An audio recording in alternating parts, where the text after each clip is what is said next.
entire country has been witnessing these protests.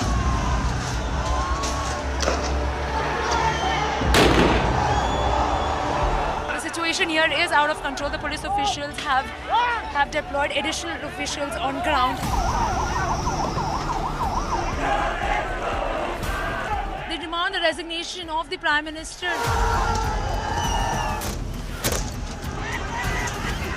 They just wanted to kill. They literally shot the kid in the head. Stone pelting has just begun from both the sides. Police officials are guarding the premises of the parliament. But the situation is still not under control. Property has been damaged. This is just the beginning of all the solutions.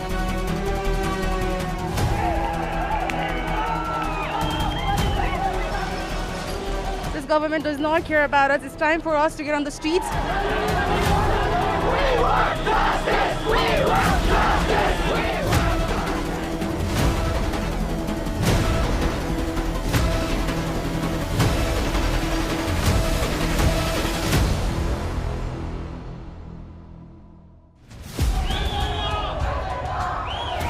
Thousands of young people took to the streets.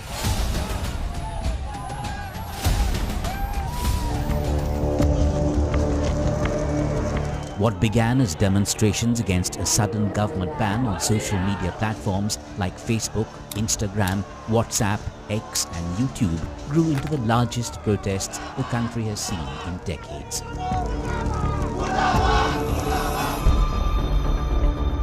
This is Nepal. At least 22 people were killed and hundreds were injured.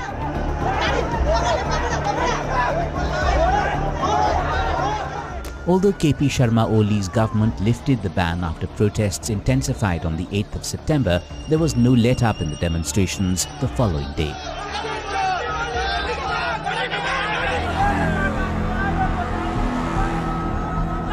From protesters torching Nepal's parliament to setting ablaze the homes of Nepali ministers in the Bhaisapati area in Lalitpur, the entire country was rocked by this unprecedented unrest.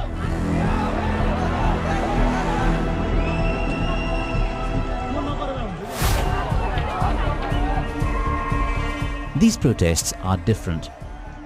They are being led by Generation Z, young people demanding accountability and change. The anger is against the political leadership. The anger is against the political establishment. The anger is against corruption. A nation of 30 million has lived through years of political instability, and now the latest turmoil has plunged Nepal into fresh political uncertainty. So why is Gen Z protesting? What is the Nepal graft? And what's next for the Himalayan nation? Let's find out.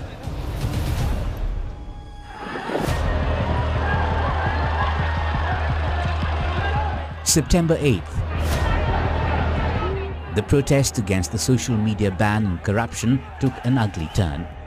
At least 22 people, including a 12-year-old, were killed and more than 300 injured in violent clashes.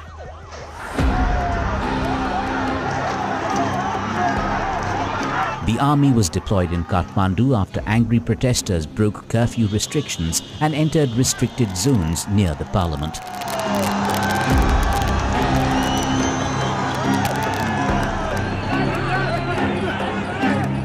Police responded with water cannons, tear gas and rubber bullets after demonstrators threw tree branches and water bottles and shouted anti-government slogans.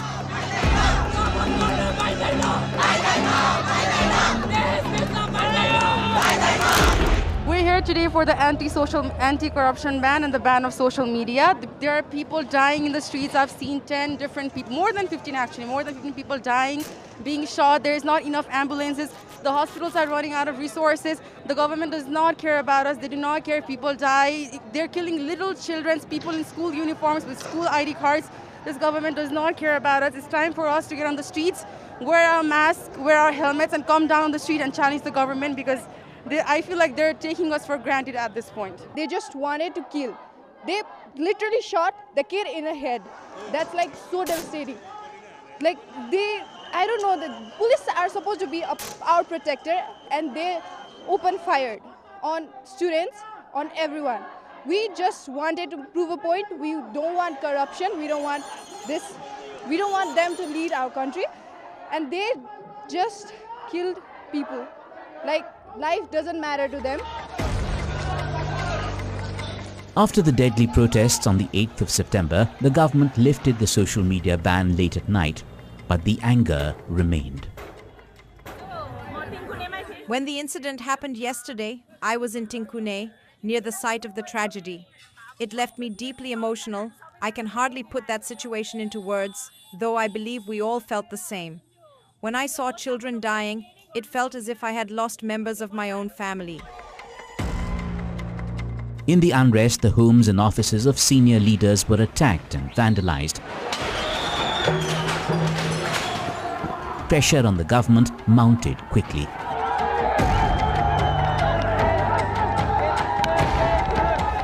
Protesters are surrounding the parliament area. They burned the tires. They burned the tires here right in front of the parliament building. And now stone pelting has just begun from both the sides.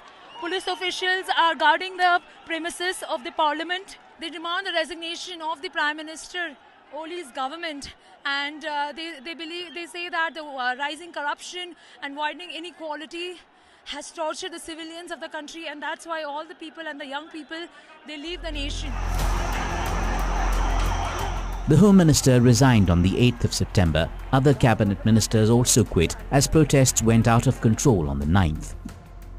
The situation has escalated in the capital, Kathmandu. Protesters have gathered around the parliament building. This is the main gate that you see behind me. Crowd has been increasing minute by minute.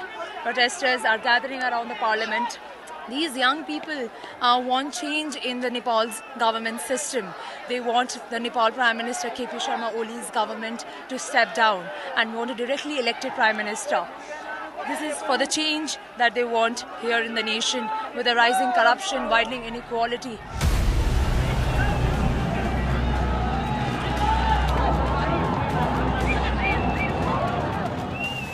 Anti-corruption protesters breached and torched Nepal's parliament building. Anger against the government showed no signs of abating, forcing Prime Minister KP Sharma Oli to quit.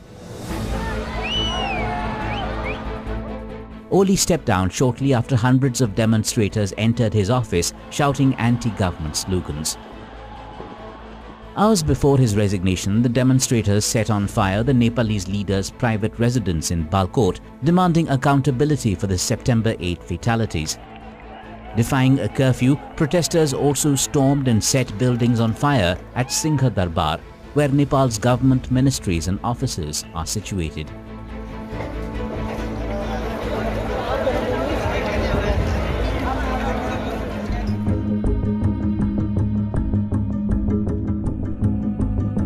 The spark had come on the 4th of September. That morning, Nepal's government ordered a ban on 26 social media platforms, including Facebook, Instagram, WhatsApp, YouTube, X, and more. These platforms regularly highlighted details of alleged political corruption. But what was the official reason behind the ban?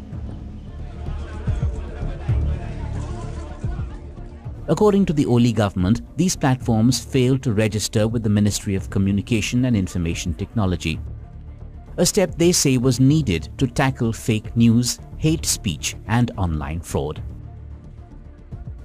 A notice said these social media giants were given a week to register with the government starting the 28th of August. The government's directions followed a Supreme Court order last year. The social media giants were asked to establish a point of contact, appoint grievance officers, and remove flagged content. Until they complied, the Ministry of Communications told the Telecom Authority to switch them off. Interestingly, TikTok, the Chinese-owned app, completed the mandatory registration process within the stipulated period and continued to work. But other social media platforms were blocked. For Nepal's young generation, this wasn't just a technical order, it felt like their voice had been silenced. For them, social media is more than entertainment.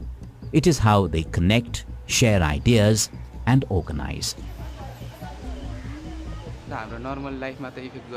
It's affecting our daily lives. We use Instagram to message our friends, so that part is also a bit affected. From small businesses to big ones in Nepal that operate with social media, I feel like it will be difficult for all of them too. I really feel bad about the government's decision because we run our business through Facebook, and if it is closed, our business will be affected. Facebook also allows us to communicate with our brothers living abroad, so it should not be banned. Until now, Gen Z had only expressed themselves on social media. They had not taken to the streets. Now that social media has been shut down, those who relied on online businesses are in serious trouble. We have realized that we need to raise our voices. We need to take to the streets. The Gen Z generation must speak out against the disorder that this government and its leaders have caused. According to a report, the number of Facebook users in Nepal is around 13.5 million and Instagram is around 3.6 million. Many rely on social media for their businesses.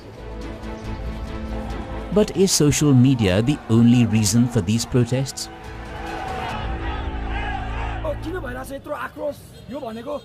Why is there so much anger here? The international media believes this is happening because social media is banned. But no, this frustration has been building for over 2 decades, fueled by corruption. Every one of us has had enough. These thugs have troubled us time and again, and what you see now is just a spark ignited by social media. Protesters opposed the social media ban, but their anger went further. They raised questions of corruption, nepotism, and lack of accountability, often using the phrase "nepo babies" to criticize political privilege passed down through families. For many young Nepalis, the social media ban was only the last straw. The demonstrators tapped into long-standing frustrations.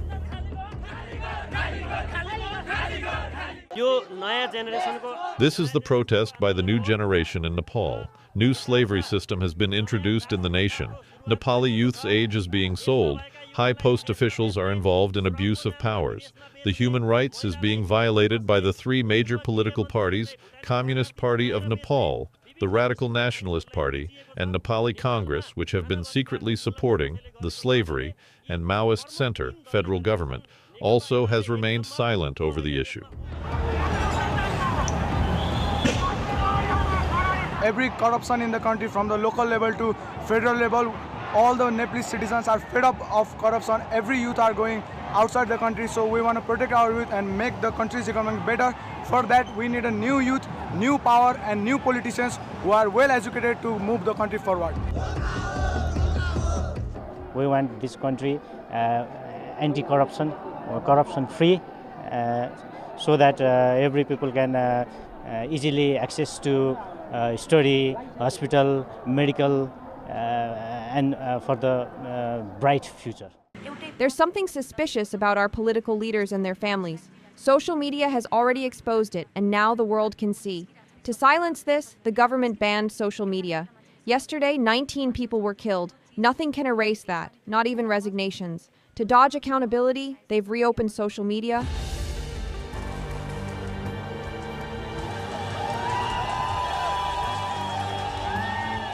Ask young Nepalis why they are protesting, and one word comes up again and again: corruption.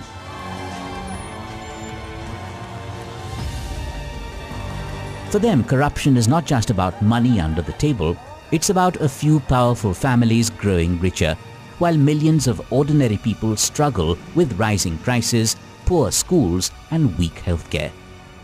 Transparency International has ranked Nepal as one of the most corrupt countries in Asia.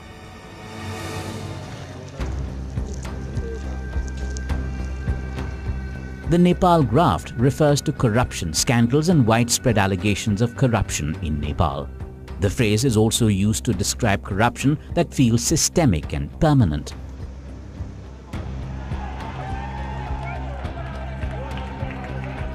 Organizers of the protest, which spread to other countries, have called them demonstrations by Gen Z, driven by young people's frustration with a perceived lack of action to tackle corruption and boost economic opportunities. We gathered here, social media ban ko against one, trigger back. We gathered here against the social media ban. It was triggered by the ban, but the reason behind the movement today is not just that. We are here against institutionalized corruption, and we are also here to question where our tax money goes, as simple as that. And our right to free speech has been snatched away. As simple as that. And we, हाम्रो बोल्न पाउने अधिकार नै खोसिएको छ. Let's take a look at some of the latest corruption scandals and controversies that have gripped the nation. A parliamentary investigation found that at least $71 million was siphoned off during construction of the Pokhara International Airport. The loans had come from China's Exim Bank, but instead of going into the airport project, much of the money disappeared through a web of politicians, government officers and contractors. The probe even recommended charges against senior officials. The scandal at PIA underscores broader challenges in Nepal's infrastructure development.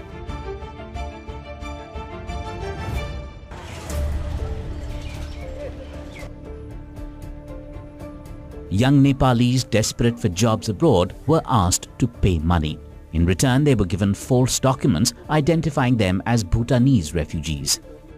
This refugee status was supposed to be reserved for an ethnic Nepali community forced out of Bhutan years ago. Investigations named politicians from all major parties.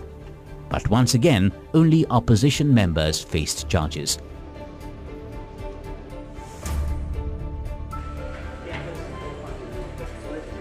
For ordinary Nepalis, this is the face of corruption. Public hospitals and schools are struggling to get enough funds. In the agriculture sector, farmers are facing acute shortages of fertilizers during the planting season. And in Kathmandu, young people find it hard to survive as inflation eats into their savings.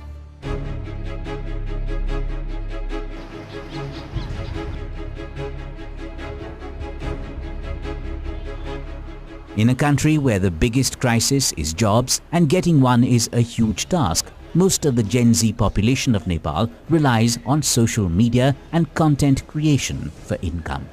Gen Z or Generation Z refers to people born between 1997 and 2012. They succeed the millennials and are known as digital natives because they've grown up with the internet and smartphones. Gen Z is succeeded by Generation Alpha or those born in or after 2010. For most members of Gen Z, social media is deeply embedded in their lives. This is also significant considering the protests in Nepal were triggered by a social media ban before it snowballed into an anti-corruption movement. According to the Nepal Living Standards Survey published by the National Statistics Office, the unemployment rate in 2024 was 12.6%. This is more than a point higher than it was 5 years earlier. These figures don't show the entire picture. They represent only participants in the formal economy, leaving out the majority of Nepalis who work without officially reported jobs, mostly in farming. Unemployment is heavily concentrated among younger adults who hope for real jobs. Finding no opportunities at home, hundreds of young men and women leave the country every day to serve long-term contracts in the oil-rich countries of the Persian Gulf and Malaysia. Tens of thousands work in India as seasonal migrant laborers. Government data shows that more than 741,000 youth left the country last year, mainly to find work in construction or agriculture.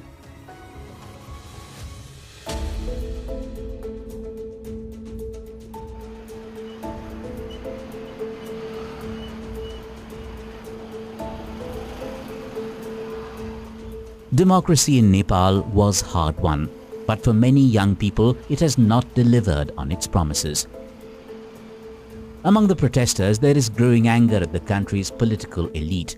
Images of sons and daughters of powerful leaders living in luxury, flaunting expensive cars and designer clothes have gone viral online. For Nepal's Gen Z, this feels like proof of how unfair the system has become. One name that comes up often is the family of former Prime Minister Sher Bahadur Deoba. His son and daughter-in-law have become a symbol of privilege, sparking resentment among young protesters who struggle with daily expenses and limited job opportunities.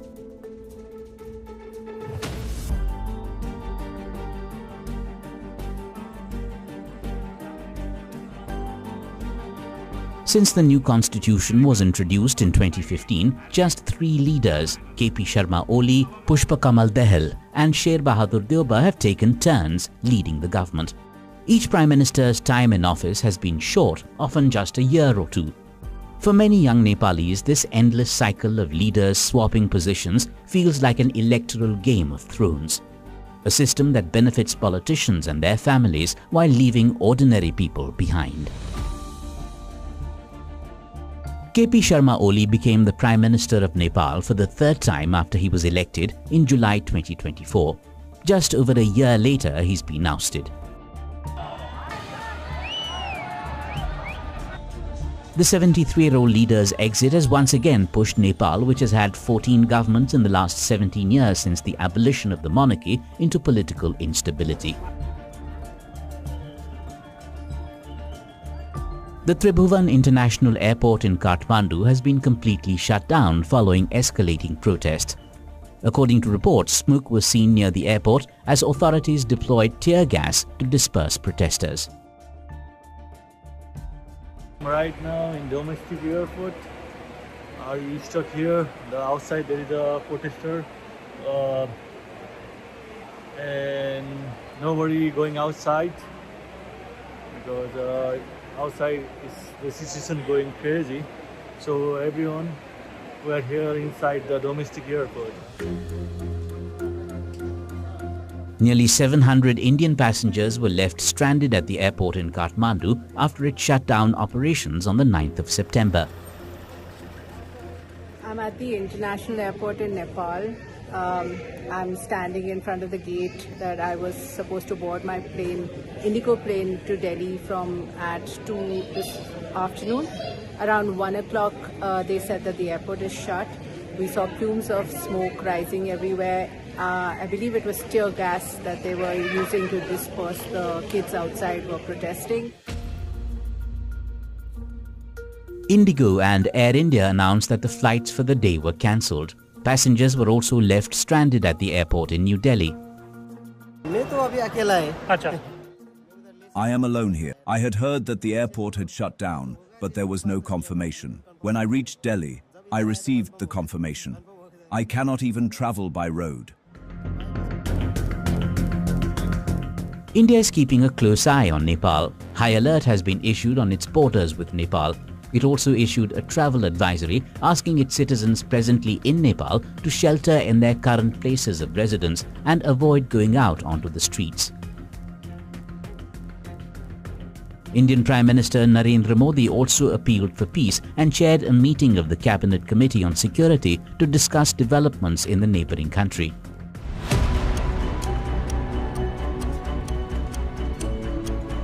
By the end of September 9th, in an address to the nation, Nepal Army Chief General Ashok Raj Sigdel called for talks with the protesters. The next day, on the 10th of September, normalcy returned to Kathmandu. The Nepal government has taken charge of security, with military personnel deployed across the capital. Soldiers used loudspeakers and urged citizens to maintain peace and order and refrain from vandalism. Meanwhile, Gen Z groups distanced themselves from the destruction, saying it was hijacked by opportunists.